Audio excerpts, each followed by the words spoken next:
tanggal ng bang sensor socket. Ngayon ang gagawin, angat nyo to, yung rubber na to.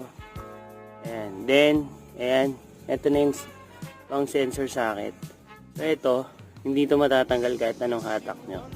Para siya matanggal, madali lang naman. Ito, nakita nyo to. Ayan. Ayan, ito yung mismong, ito yung lock. Ayan yung nasa gitna. Ayan, iaangat nyo yan. Ayan. Angat. Tapos, hahatakan nyo lang. Ayun. Ganun lang siya kadali. Kasi ito yung pinakalock niya. Ayan. Pinakalock niya yun. Tapos ito. Ito yung iaangat nyo. Okay? Ayan. Yan yung iaangat nyo. Kapag babalik, ganun lang din. Hintayin nyo lang mag-click. Tusok nyo lang. Yun. Magki-click lang. Pag angat ulit, angat nyo lang to. Ito. Tapos atakan nyo lang.